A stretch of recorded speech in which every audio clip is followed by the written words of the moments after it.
Cottage cheese used to be the sad, watery tub sitting untouched in the back of the fridge. But somewhere in the last few years, it quietly became the most talked about food in the protein world, showing up in TikTok recipes, gym bags, and grocery carts of people who would have never touched it a decade ago.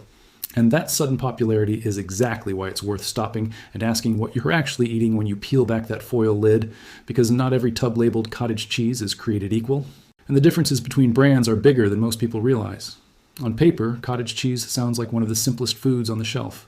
Milk, cream, salt, maybe some cultures. And that's it. A curd cheese that's been around for over a century, but walk down the dairy aisle today and you'll find ingredient lists that stretch far beyond that, filled with stabilizers, gums, modified starches, and preservatives that exist mostly to make cheap milk behave like something more expensive. And once you start reading labels side by side, the story of healthy, high-protein snack starts to split into two very different categories. The brands that are still doing this the old-fashioned way, and the brands that are cutting corners while riding the same protein wave everyone else is riding. Before we get into the brands themselves, it helps to understand what actually separates a good cottage cheese from a mediocre one. And it comes down to a handful of things worth checking every single time. The protein per serving, which should realistically sit somewhere around 11 to 14 grams per half cup if the curds are made properly and not diluted with extra whey or water. The sodium content, since cottage cheese is naturally a little salty, but some brands push past 400 milligrams per serving just to mask a bland or watery base. The presence of gums and stabilizers like carrageenan, guar gum, xanthan gum, or modified food starch which are added to thicken and stabilize a product that would otherwise separate on the shelf. And while these ingredients aren't the scary villains internet headlines sometimes make them out to be, their presence is usually a signal that the manufacturer needed a shortcut to fix texture rather than achieving it through the actual culturing and draining process. And finally, whether the product still contains live and active cultures, because pasteurization at high heat for shelf stability can wipe those out entirely, turning what should be a fermented, gut-friendly food into something that's really just salted milk curd with a health halo. With that framework in mind, let's actually go through 9 of the most common cottage cheese brands sitting on store shelves right now and see how they stack up against each other. Because once you line them up, the winners and the disappointments become pretty obvious pretty fast. Starting with one of the most recognizable names in the category, Daisy Cottage Cheese has built its entire reputation on a short ingredient list, and when you check the label, that reputation mostly holds up. With just cultured, pasteurized milk, cream, and salt, no gums, no stabilizers, no added sugar, which is honestly rare for a mainstream national brand at this price point. And the texture reflects that simplicity too, with distinct, slightly loose curds rather than the overly smooth, almost pudding-like consistency some other brands chase. And while the sodium can run a little higher in the full-fat version, the trade-off of getting a genuinely clean product from a brand available in basically every grocery store in the country makes it one of the strongest everyday options out there.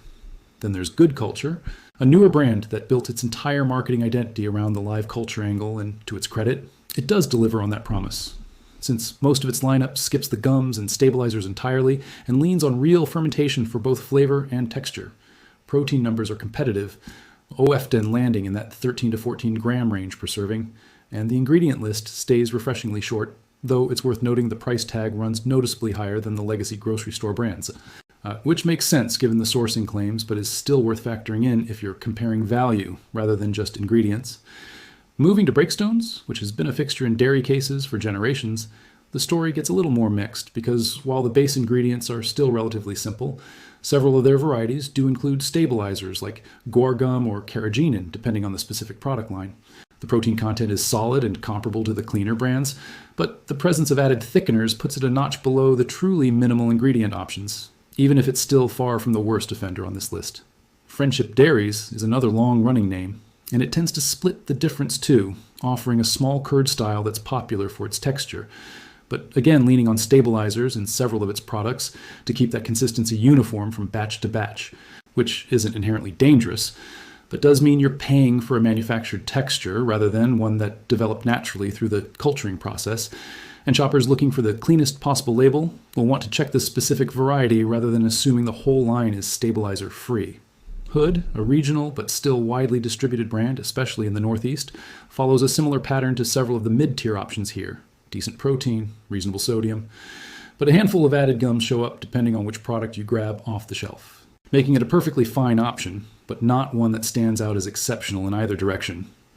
Nancy's Cottage cheese, on the other hand, tends to get grouped with the cleaner tier, since it markets itself specifically around organic sourcing and live cultures, and the label generally backs that up with a short list of recognizable ingredients, though the smaller distribution footprint means it's not always easy to find depending on where you live, and the price point sits closer to the premium end of the spectrum. Kelowna Supernatural is one of the lesser-known names on this list, but deserves a mention because it consistently shows up with one of the shortest ingredient lists in the entire category, often just milk, cream, cultures, and salt, sourced from small family farms using traditional methods. And while distribution is limited compared to the bigger national brands, it's frequently cited by people specifically hunting for the most minimally processed option available. Trader Joe's store brand cottage cheese lands somewhere in the middle of the pack, offering a reasonably short ingredient list and competitive pricing, though it's worth noting that store brands can occasionally reformulate without much fanfare, so what's true of the label this year isn't always guaranteed to be true next year, which is a good reminder to actually read the ingredient panel yourself,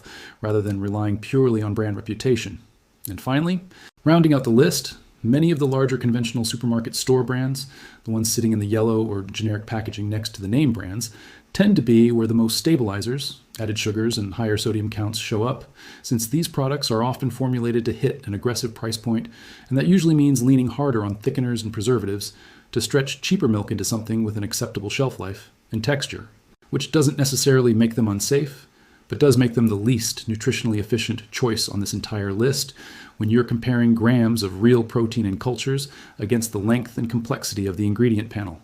So when you actually line all 9 of these up side by side, comparing ingredient simplicity, protein density, sodium levels, and the presence of live active cultures, 3 brands consistently rise to the top as the best daily choices. And it comes down to Daisy for the widest availability paired with the cleanest mainstream label, Good Culture for the strongest live culture credentials and most consistent protein numbers even at a higher price, and Kelowna Supernatural for anyone specifically prioritizing the shortest, most traditional ingredient list possible and willing to seek it out or pay a bit more for it, while the remaining 6 brands aren't necessarily foods to fear or avoid entirely, but they do represent varying degrees of compromise, whether that's added stabilizers, higher sodium, or pasteurization methods that reduce or eliminate the live cultures that make cottage cheese worth choosing over other protein sources in the first place.